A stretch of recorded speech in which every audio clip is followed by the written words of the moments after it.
Hi everyone, it's Yvette Blowitz from SpiritGirl.com and welcome to the Spirit Girl Talk Show podcast. I'm super excited to be here with you today and with our very special guest, who is Jodi Wilson.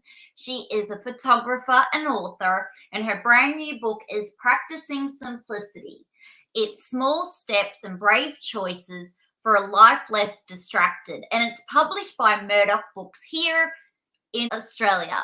So, Jodi Wilson, welcome to the Spirit Girl podcast show. How are you today? Good, thank you. It's lovely to be here. How does it feel to have your very first book with me holding it, and it's launching at the start of February, going on the shelves in Australia, and we'll be able to buy it online through many, many bookstores, including Booktopia. How does it feel to see it in hard copy print? And how did you feel when you first got your first copy of Practising Simplicity, your very first book? I was quite overwhelming, but it's also an incredibly long process, writing and creating a book, and there's so many beautiful brains involved in bringing it into being. It's a beautiful feeling, and it's also a relief for it to finally be in the hard copy version that it is. And yeah, now I just wait for people to buy it and read it and hopefully enjoy it. Well, I've had the pleasure of reading it, and congratulations to yourself and all of the team at Murdoch Books. It's such a beautiful, heartfelt book. There were moments where I was smiling, kind of laughing, curious. I nearly wanted to cry in one part, which I don't want to spoil it for the listeners, but there's a particular part there where you talk about your auntie passing from cancer. It was just a really great overview also of your trip around Australia with your four kids and your husband in a caravan. But before we dive into your book, are you happy to tell our audience a little bit about yourself? I am a writer and photographer. I'm also a yoga teacher specialising in prenatal yoga, and I did that a lot for 10 years on the New South Wales Central Coast before we went travelling. And I've got 4 children, so they're currently 14, 10, 6 and 4. And when my youngest was 3 months old, we made the decision, having never caravanned or camped before, to travel Australia in a caravan. And to do that, we needed to sell everything or most of what we owned, spend our very hard earned, and we spent a long time saving for a house deposit, and we just chose to instead spend that on a caravan and a 4-wheel drive. And that's how the book opens, describing the day that we made that decision, which was very spontaneous and very unlike me because I'm a self-confessed homebody. And at that stage, I had a very real fear of change. But I think greater than that fear of change was that intuitive knowing that I had to make change because the status quo wasn't serving me well. And that was quite a very typical status quo, in that my partner was commuting to Sydney. He worked in the film industry, so it was really demanding. I was juggling preschool and school afternoon and morning runs with a new baby and trying to keep freelance writing business going, and, just doing the dishes and washing every day because that's what happens with 4 children. I just observed the fact that we were in this golden pocket of time where if we didn't travel then, it wouldn't happen again because of the kids' ages and because where we were in life with careers. And, I recognised I had the privilege of being able to work freelance as a writer and photographer, and that could keep us going. And I just had to trust that it would work out. But it was a very, very big decision, and it was completely made on a whim. It was 8 months after the day that we made that decision that we drove out of our street with the caravan attached, and we had no idea what we were doing. And it was completely unlike me, and it scared me so much. But there was also this undeniable feeling that it was definitely the right decision for us, and that it would be a very good decision for me personally as a woman and a mother and a creative, and it was. So thank Wow. goodness for What that. did your family and friends think when you told them that you were packing up your life, going in a caravan with your 4 kids, husband, and traveling around Australia? I think they were quite surprised, and they had a lot of questions of which I didn't have the answers to because I didn't know. But they were ultimately just really supportive. But we always said that we would only go for a year, and then we ended up living in the caravan for 3 years and traveling for most of that. We were grounded with COVID lockdown for a little bit there in 2020, and now we live in a completely different state. So it kind of changed. I call it my big life change. Because ultimately, a lot of Australians, they're known as grey nomads, where they Mm, retire elderly and travel around Australia in a caravan. You're yeah. obviously a lot younger. So I want to ask you, as a young child growing up in Australia, was it one Mm. of your dreams to travel around Australia? How did that No, initial dream start? it never really was a dream of mine. And like, I've never just been the spontaneous type to go on a road trip either. So it was very unlike me. But I'd always had a bit of I suppose I'd romanticized that idea of living in a caravan and traveling around Australia. And I think, buying a house in Australia is touted as the great Australian dream. But there's a part of me that thinks that traveling Australia in a caravan or a van or a bus is kind of the second great Australian dream. And so many more people are doing it now because they're grounded and can't, go overseas as easily. So caravan sales have gone up like 240% since the start of the pandemic. So a lot more people are traveling. But I also don't think it's as cheap as it used to be. And that said, there is a lot of different ways that you can travel. And I don't think, you need a great big caravan or anything to do that.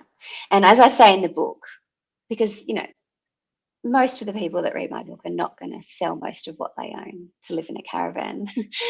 But I think just making choices every day to not go to the shops and instead go to your local botanic gardens, or on the weekends to catch a train up into the mountains to go hiking, or to just make a habit of swimming in the ocean in every possible opportunity that you have. They're all choices that kind of get you grounded in nature, which was the experience that I had on the road. So, we can learn a lot from adventuring, but that doesn't mean living and traveling in a caravan. I think it's just about the choices you make every day.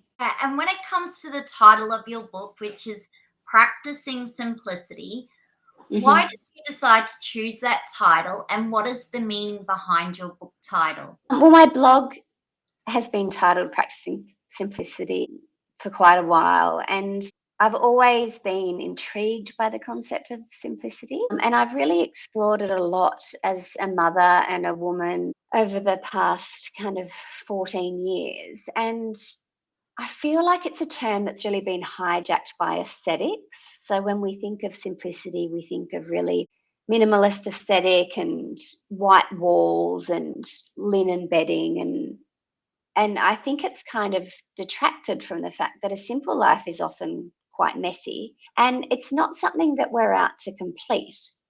So, by practicing simplicity, I just really wanted to reinforce the fact that it's not something to add to your to do list, but it's more of an attitude and a mindset that you consciously practice every day. I come back to it in times of doubt or when I feel overwhelmed. And I suppose it's a bit of an anchor to remind me what matters in life. And practicing simplicity is as much about being conscious of what you buy and where you buy it from and what you choose not to buy, as it is about time. How do you spend your time? Are you going to spend it rushing around, or are you going to say no to obligation and plans and expectations, and instead have a week where you've got nothing in your diary and you pull your kids out of all the extracurricular activities because you just want them to have free time every afternoon when they get home from school. Simplicity is, I suppose, it's many things, and practicing it every day is just a simple, for want of a better word. As Annie Dillard, the writer, says, how we spend our days is how we spend our lives. That's why I called the book that. Well, you know what's really interesting in your book is prior to you going on your caravan trip around Australia, Mhm. You mention in your book you felt very disconnected to the elements of Mother Earth, to the sun on your skin, the barefoot on the sand, the dirt, the grit, the sunrises and Mm, the sunsets.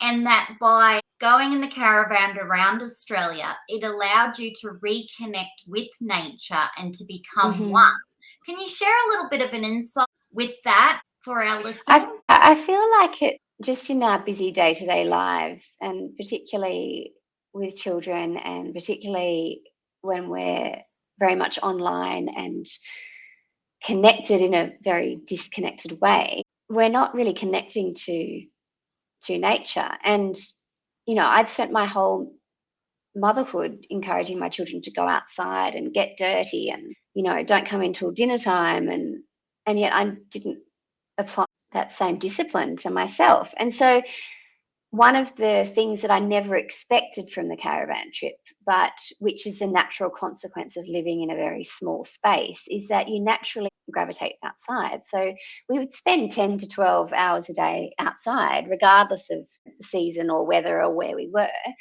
And I realized really quickly that, granted, we had a lot less plans and no expectations, but by spending time in nature, it was dissipating my overwhelm and anxiety. And it was, I suppose, a balm for me. And I just had never expected that from my travel. And it was such a beautiful realization. And we spent 1 year on the road, and we were at Uluru, and it was a really, really windy day. And in Ayurvedic medicine, you're one of three body types, and I'm a typical Vata. So my skin's dry, my hair's fine. That's just my constitution. I have a slow digestion, and I am very, very sensitive to the wind. If it like years ago, if ever it was really windy, I would get headachy and I just had to stay inside, and I'd be really anxious and irritable, and it would really kind of stir up a lot for me. And I remember we were at Uluru. I was doing something outside the van, and it was really windy and it was dusty, and you're in the desert and it was really dry. And I just had the realization that it just wasn't bothering me. Like, I just wasn't bothered. And I realized it was because I was so much more literally grounded, because I had, just been on the earth and walking on uneven surfaces for a year and exploring all these new places and just spending a lot more time outside, getting grounded in nature. And I suppose if you consider the actual physical body, I'd gotten out of my head where I'd spent so much time beforehand thinking and planning and to doing and worrying and all that kind of stuff. And I'd actually, yeah, physically grounded myself in nature. And hence that wind that really used to bother me did not bother me anymore. So that was, yeah, a pretty powerful lesson. And what about Uluru? That's our spiritual heart of Australia. And can you share with our listeners what you thought of Uluru and the spiritual significance? And the Anangu people of Uluru, they have a sign. I'm actually not sure if it's still there, because we were there just before the climb on Uluru closed.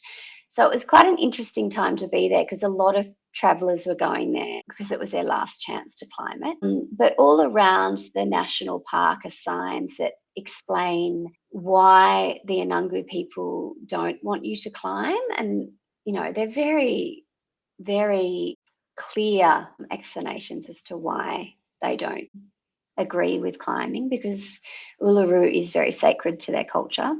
And a lot of people have even died on the climb. And yeah, it was quite confronting actually to watch people just ignore that sign and walk past the gate and start climbing. But they also, on those signs, really posed a question that stayed with me, in that, is this a place to conquer? Which is what everyone was flocking there for, to like say they'd done it, to really conquer this walk.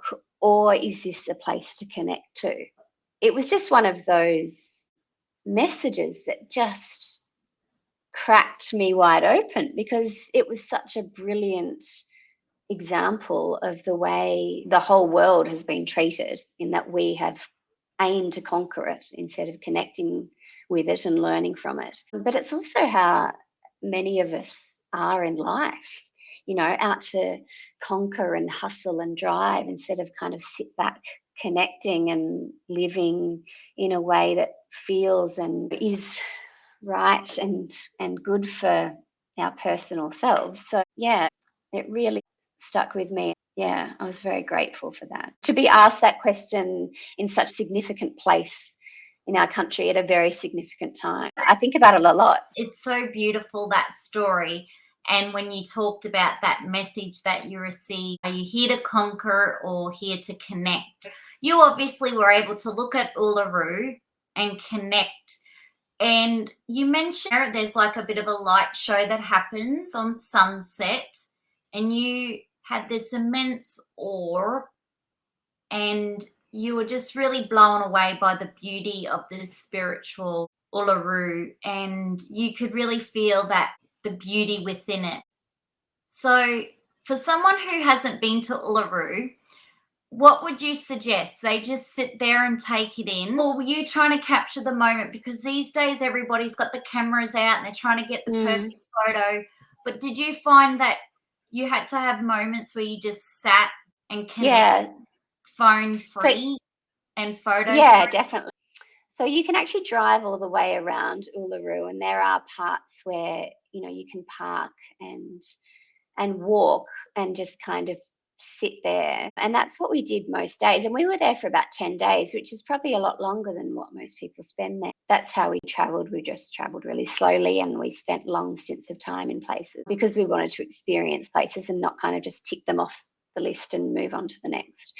I mean, everyone watches kind of sunset at Uluru because there is this moment where it kind of glows like a night light, and then the sky around it turns this kind of sea of pastels, and it only lasts for 20 to 30 seconds, but it's quite magnetic. And yeah, totally does deserve your attention and deserves quiet. And I feel like going to any place deserves contemplation, but particularly Uluru. But I also think that if you're going there chasing that spiritual experience, you won't get it. You just kind of have to give it time and just sit with it, I think. And so you've got 4 kids and a husband, you've got a caravan. A lot of mums are going to think, okay, you're in a small space, but in your book, and you've just shared with us a little bit earlier, you spent so much time outside. Did you really notice your children's overall health improving? Like they were happier? Like, did you notice the difference between, I guess, suburban living to outdoor living?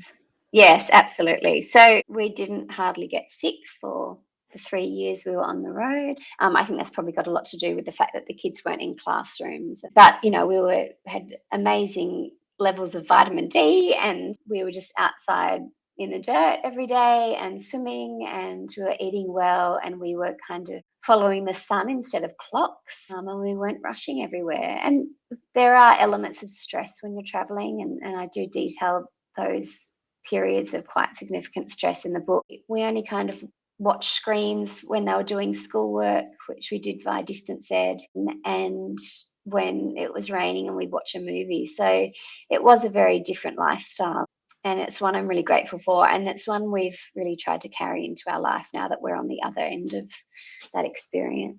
In your book, you attribute it to your family, and also for your Auntie Jenny. You were with us all the way. There were some words of wisdom and guidance that you gave to your Auntie Jenny in the book, which really, in that part of the book, I literally wanted to cry. And she asks you a question, which is, what do you think I should do? And you respond with, I think all you need to do is surrender. And I thought that statement could be translated to anyone going through a really difficult time at the moment with COVID or whatever they might be going through. Now, having your book out in memory of your Auntie Jenny and opening up about that really difficult time when she sadly passed of cancer, That's an emotional time to go through. It must feel very heartwarming now to have this book tributed to her. Yeah, definitely. It was an honour and a privilege, as it is, to have those experiences and to be able to be invited into that space. And I feel like if you ever do have the opportunity to be with someone in their final days, and please do it, because it really does, it reminds you very potently that life is fleeting and that in those instances, all we really can do is surrender. Surrender is a word that I use a lot in my prenatal yoga classes as well, because that's what we do in birth, and I suppose it is what we do in death as well. But I think it was also for me a really powerful reminder that, this time that we're living in now, with uncertainty and a very visceral sense of being unsettled, all we can really do is plan for today, because we just don't know what's coming next. Yeah, and I suppose that comes back to simplicity as well, because living in the present moment is practicing simplicity, because you're really just brought to the here and now instead of kind of being distracted by what's coming next, or what has been. So, for our listeners, if they were wanting to spend more time feeling grounded, what would you Hmm. suggest to them? Just take your shoes off and stand in your backyard.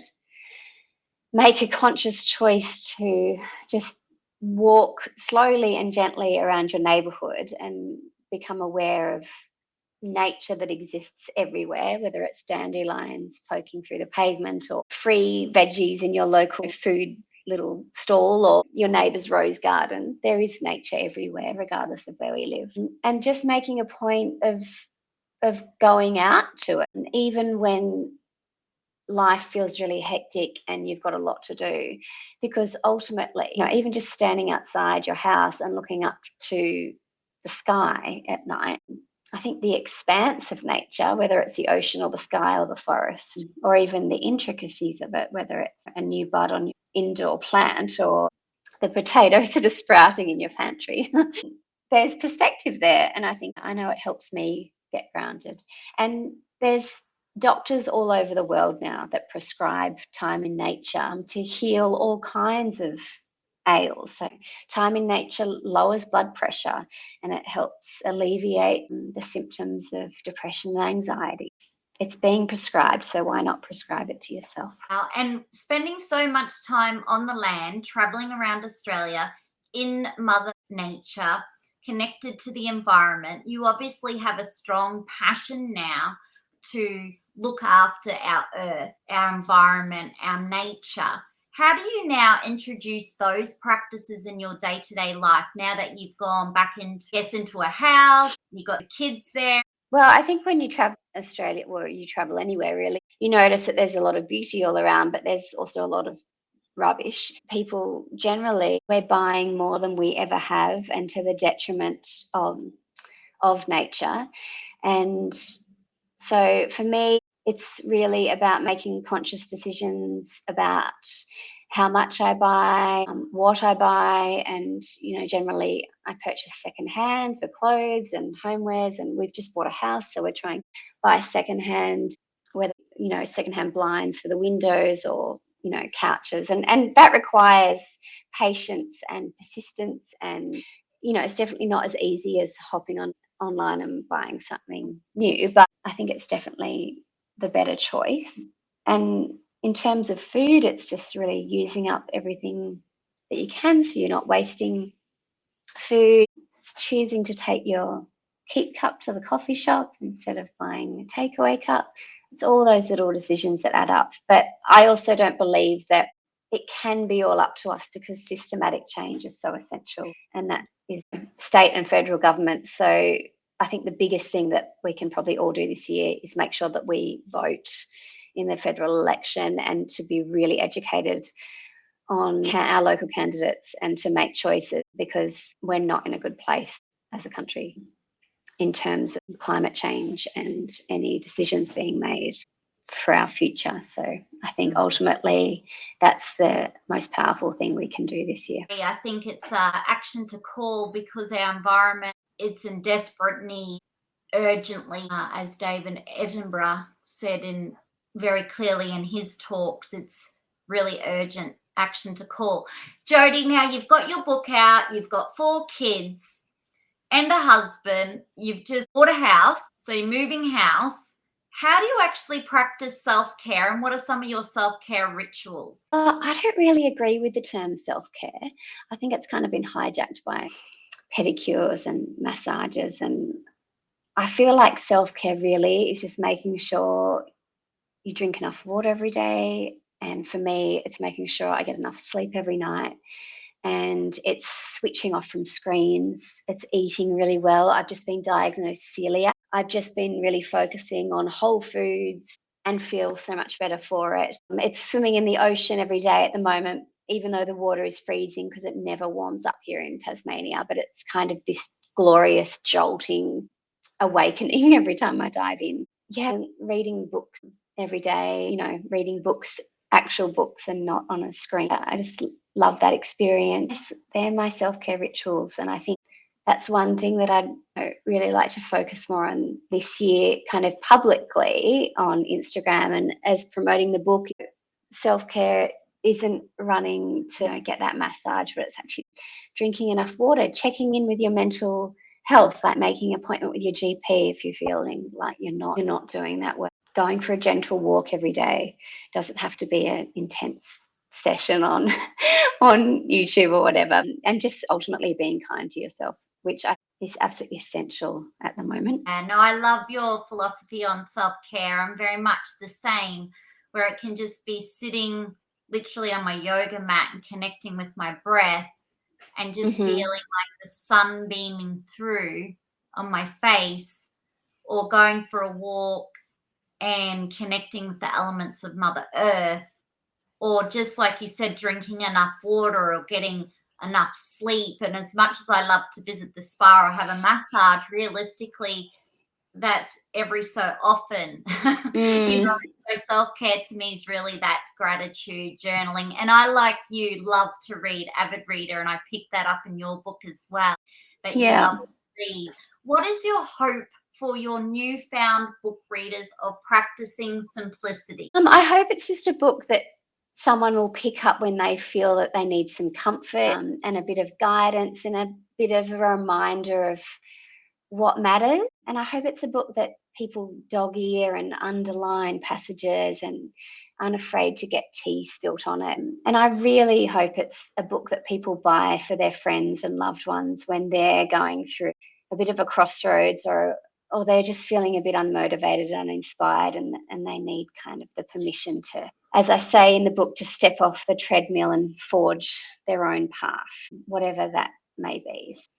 Yeah, that's what I hope for it to be. Yeah, well, it's a beautiful book. It really is heartwarming, heartfelt.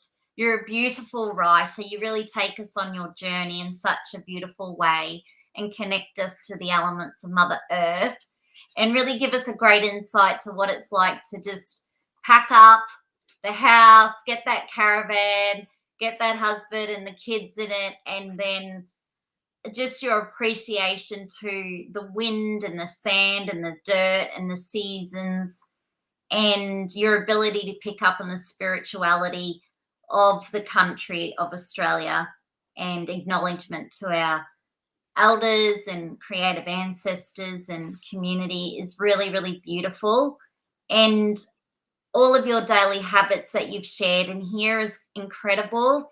And it's a really good insight, I feel, that for anyone who's wanting to really live a more simple life, practical life, and really move away from consumerism and materialism and everything that's external, and just being content with being able to look outside and be grateful for the blue sky or the clouds or your breath, and just those simple things that are already within our reach and we have access to.